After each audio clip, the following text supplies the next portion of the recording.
Muy bien. Arias, Presente. Arjón, Presente. Ávila, Presente. Mándala. Presente, doctor. Presente. Gracias. Castellanos. Presente. Gracias, doctora. De la Cruz. Presente.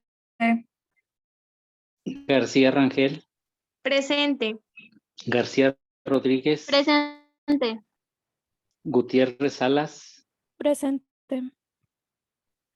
Ibarra Cepeda. Presente, me da. Gracias. La Fuente. Presente. Macías. Presente. Martínez. Presente. Navarro. Presente. Doctor, Sí, Jennifer. ayer sí me conecté, solo que ya después de que usted había pasado lista. Gracias, Jennifer. Gracias, doctor. Obregón. Presente. Ontiveros. Presente. Pacheco. Presente. Gracias, Yasmin. Polanco. Presente. Rodríguez. Presente. Rojas. Presente. Salazar. Presente. Villa. Presente. Gracias, Daniel. Villalba. Yo, doctor, presente. Gracias, Alfredo. Doctor, también yo. Ayer, ¿verdad? Sí, le mandó un mensaje, no sé si lo vio. Sí, sí lo vi, Alfredo. Sí, gracias. Bueno. Sí, Sí. gracias, Alfredo. Villalobos. Presente, doctor. Zapata. Presente, doctor. Tavares. Presente, doctor. Muy bien. Muy bien, jóvenes. Entonces, vamos a continuar. ¿Quién tiene tema hoy? Yo. Adelante, doctora. Bueno, ayer nos quedamos en la patogenia de la infección. Correcto. Vamos a comenzar con defensas del hospedador. Bueno, todo hospedador tiene mecanismos de defensa endógenos, los cuales van a servir para prevenir una invasión microbiana, limitar la proliferación de microbios dentro del hospedador y retener o erradicar los microbios invasores. Estas defensas van a estar relacionadas entre sí o integradas, de modo que van a funcionar como un sistema complejo, muy bien regulado y un extremo eficaz para combatir a los invasores microbianos. Bueno, tales mecanismos van a incluir las defensas del sitio específico que funcionan a nivel hístico y los componentes que circulan con libertad por el cuerpo, como en la sangre y la linfa. Las defensas sistémicas del hospedador se van a incorporar de manera invariable en el sitio de infección. Y este proceso se va a iniciar inmediatamente después de que se introduzcan los microbios en un área estéril del cuerpo. La alteración de uno o más componentes de estas defensas, por ejemplo, mediante inmunosupresores, algún cuerpo extraño o alguna enfermedad crónica y quemaduras, puede tener un efecto negativo importante sobre la resistencia de la infección. Bueno, la penetración de microbios en el hospedador va a impedir la presencia de varias barreras que poseen una superficie.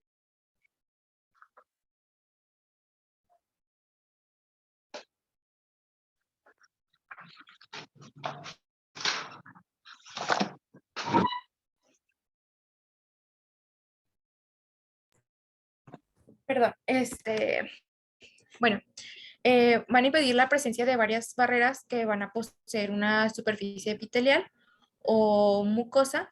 Y bueno, como sabemos, la función de barrera no se limita solo a características físicas, sino también tenemos las células de barreras del hospedador, que estas pueden secretar sustancias que van a limitar la proliferación de microbiana y evitan la invasión.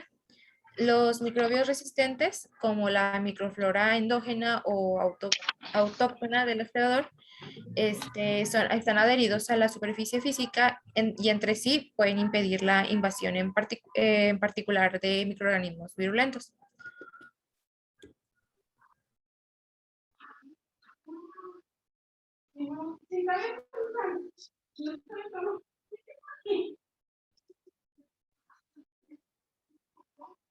Bueno, la barrera física más extensa es el integumento o la piel.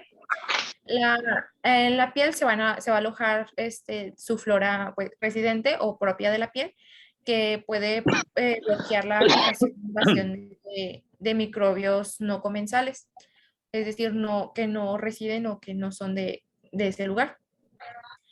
Los microbios también se controlan por acción de sustancias químicas que secretan las glándulas sebáceas y el desprendimiento constante de células epiteliales.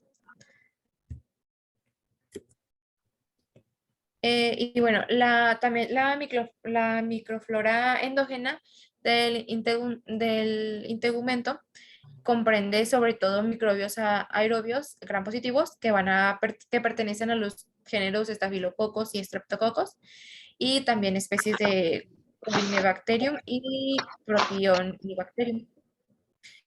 Estos microorganismos, junto con el Enterococcus fecalis y el Faecium, la E. coli y otras enterobacterias y levaduras como la Candida albicans pueden aislarse de las regiones infraumbilicales del cuerpo.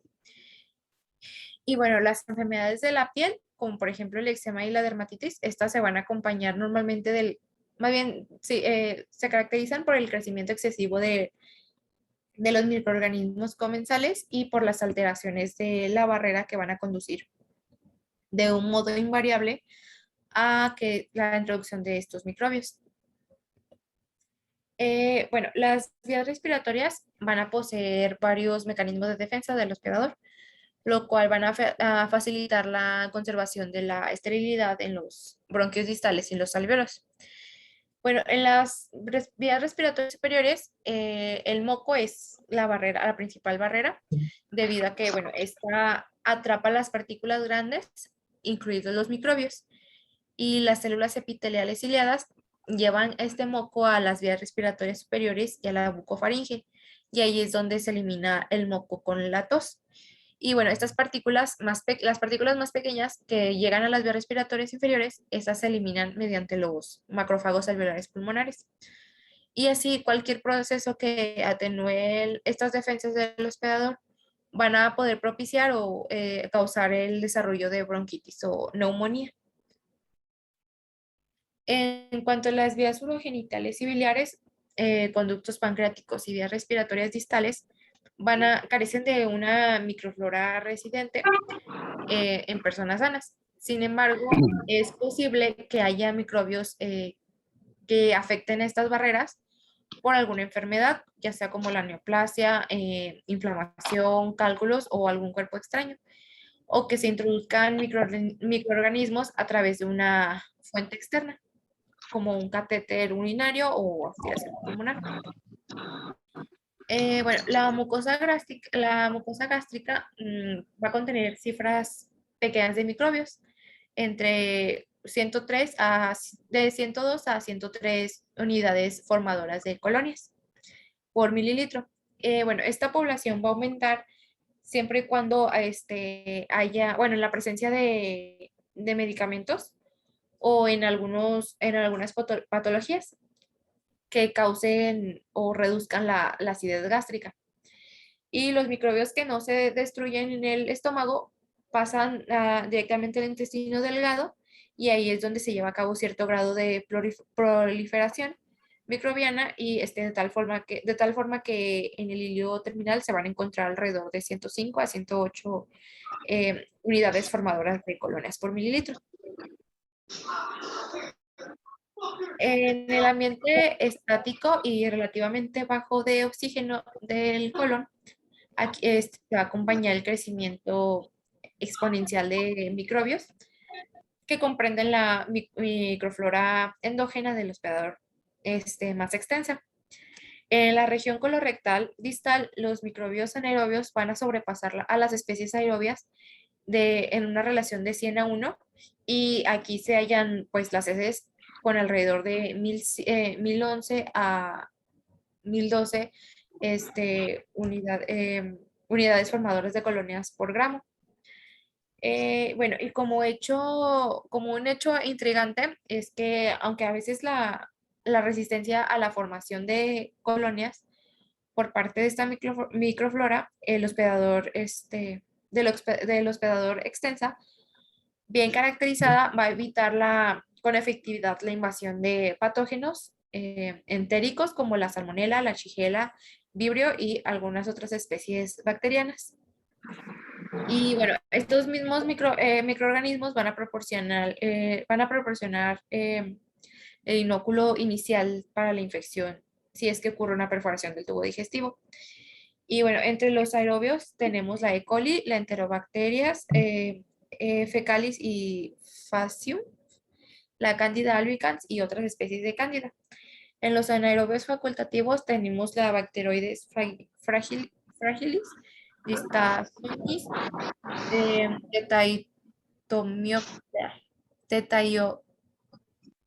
Tetaiotamicrium, ay, no sé cómo se pronuncia, Bifidobacterium, Clostridium, Eubacterium, Fusobacterium, Lactobacillus y otras especies de Peptostreptococcus. Bueno, una vez que los microbios penetren en algún tejido del cuerpo estéril, las defensas del hospedador van a actuar para limitar o eliminar estos patógenos. Estas defensas, que incluyen la barrera física del tejido y del tejido mismo y la capacidad de algunas proteínas, como la lactoferrina y la transferrina, para secuestrar hierro, que es uno de los factores de crecimiento microbiano importante, con lo cual se va a limitar el crecimiento microbiano. Bueno, el fibrinógeno del líquido inflamatorio va a tener la capacidad de atrapar un gran número de microbios durante el proceso en que se polimeriza en fibrina. Y dentro de la cavidad peritoneal van a existir defensas únicas que van a incluir un mecanismo en el que las partículas, incluidos los microbios en el tejido peritoneal, van a ser expulsadas de la cavidad abdominal mediante las estructuras especializadas, como son los estomas.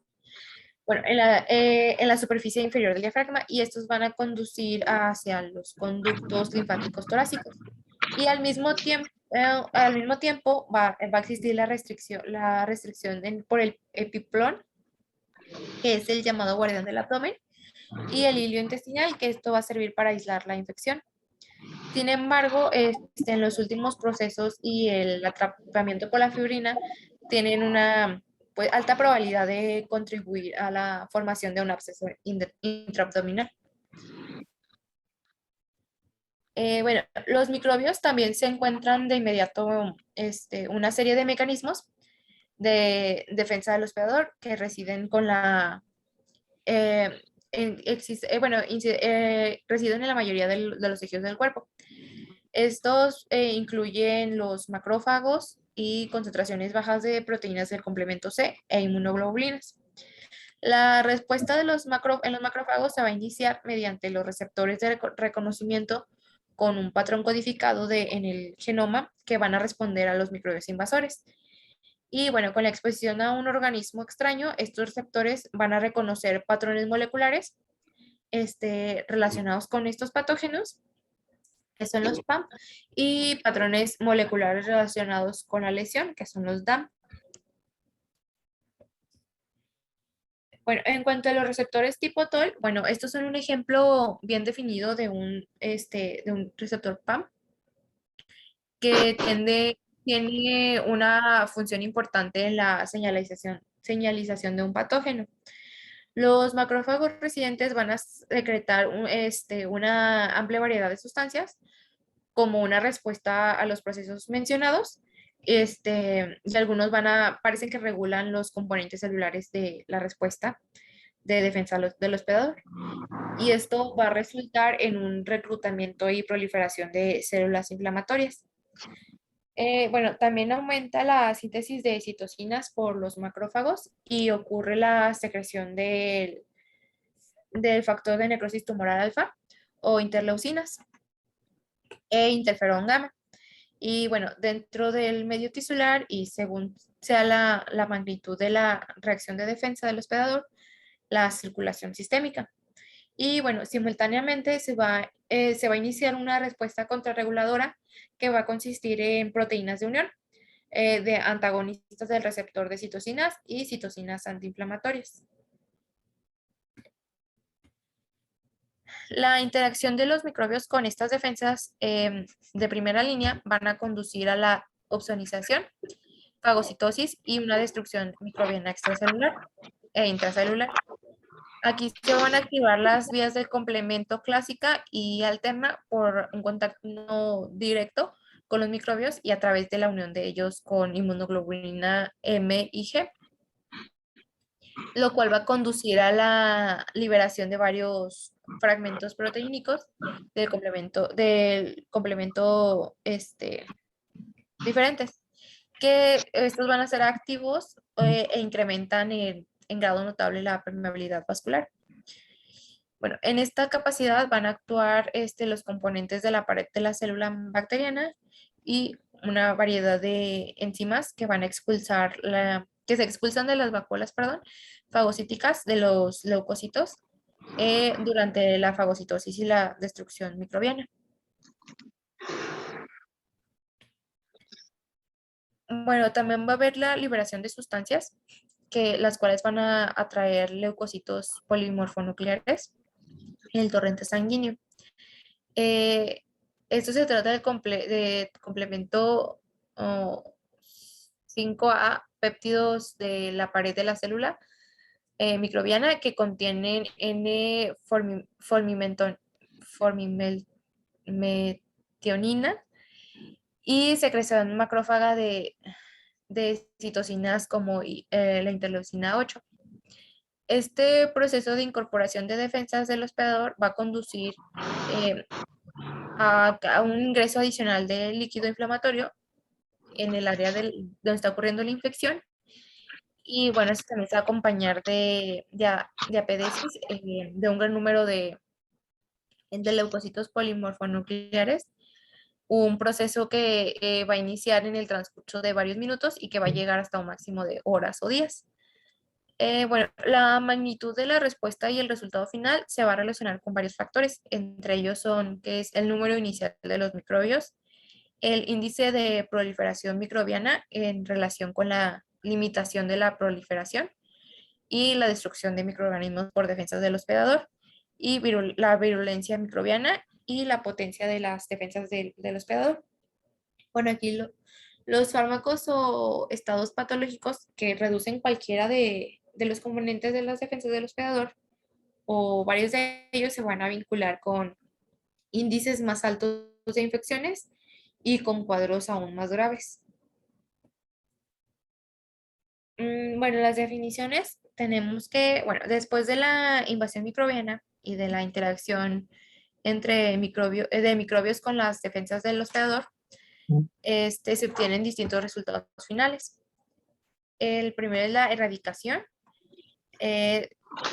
la segunda es la represión, lo cual va a conducir con frecuencia al desarrollo de purulencia, que es una característica distintiva de una infección crónica. Tercer resultado es la infección local y regional, ya sea con o sin diseminación distante de la infección. Y el cuarto es la infección sistémica. La infección sistémica va a representar el fracaso de las defensas residentes y las incorporadas del hospedador, y aquí se va a acompañar de una morbilidad y mortalidad considerables en el medio clínico. Sin embargo, también no es raro que progrese la enfermedad de tal manera que la infección local y regional produzca una infección sistémica concurrente. Bueno, la definición de infección se le conoce como la identificación de microorganismos en el tejido o en el torrente sanguíneo del hospedador. En el sitio de la infección, bueno, son más comunes los síntomas típicos, como es el rubor, el calor y el dolor en áreas como, como la piel o el tejido subcutáneo.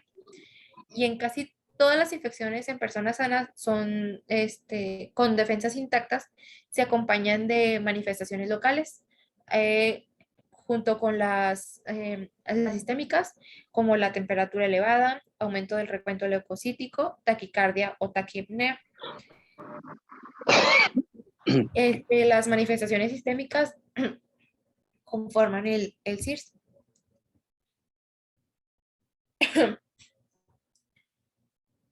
Bueno, la septicemia se define como una infección documentada o sospecha con algunos síntomas del CIRS o del síndrome de respuesta inflamatoria sistémica.